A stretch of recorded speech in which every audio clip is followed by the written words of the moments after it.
Hey you guys, welcome to Hope Week Day 2.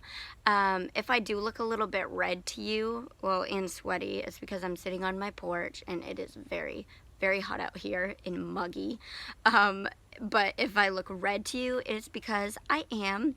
I actually spent the day at the beach with my daughters and our neighbors, and we had a really fun beach day to kind of end our summer vacation. The kids start school in like 2 days.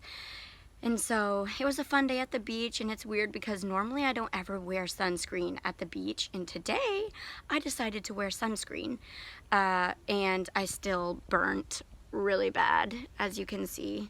So yeah, go figure. But if I look a little bit pink, that would be why. But I do have a message for you guys. I'm gonna try to keep it really short because it is getting pretty dark out here and I am losing some light. So this video is actually probably going to come out really bad, but let's hope it doesn't. But I'm going to read to you guys from 2 Corinthians chapter 12 verses 8 to 10. Before I do that though, I'm just going to give you a quick little backstory of kind of like what it's talking about. It's talking about Paul, and he had a vision and was given a vision and revelations from the Lord. And so to keep him from becoming conceited and prideful, he was given a thorn in his flesh. It says, as a messenger from Satan to torment him, to keep him from becoming proud and boastful about all of the amazing things that he saw in his vision and all the amazing things that were revealed to him. So that's kind of what it's talking about. I'll go ahead and read 2 Corinthians chapter 12 verses 8 to 10. And it says, 3 different times I begged the Lord to take it away. So he's talking about taking away the thorn in his flesh. And each time he said, my grace is all you need. My power works best in weakness. And so then Paul goes on to say, therefore, I will boast all the more gladly about my weaknesses, so that Christ's power may rest on me. That is why, for Christ's sake, I delight in weakness, in insults, in hardships, in persecutions, in difficulties. For when I am weak, then I'm strong. So the way that God's grace was sufficient for Paul, it is the same for you and I. God's grace is sufficient for us, and God's grace is all that we need.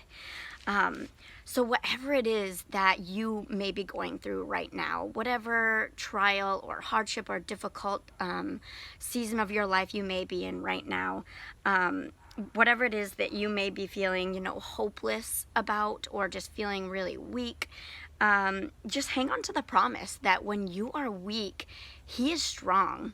And it's when we are at our weakest, and it's when we're at, our low points, where God can really move in and really show up in our situation for us. And, he can really display his power and his faithfulness, and he can give us the strength that we need to overcome whatever it is that we're facing. God uses our trials and our hardships to strengthen us and to build our faith and to draw us closer to him. And, he will give us a testimony.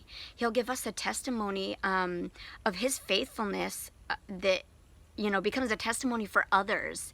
And so yeah, and we don't have any power, in and of ourselves other than that which is in us, because Christ is in us. So if we have Christ in us, then we have his power as well. And it's his power and it's his strength in us that gets us through the tough times in life and the things that we face. And so keep your hope in Jesus, and keep your faith in him. He is faithful, and he is so much bigger than anything that you are facing. And his power, his strength, when you are weak, will get you through. His grace is sufficient, and it is all that you need. So keep your hope in him, you guys. He is where you'll find your strength. Have an awesome rest of your night or day or whatever it is when you're watching this. Be blessed. I love you so much. Thank you for watching, and I will see you on my next video. Bye, guys.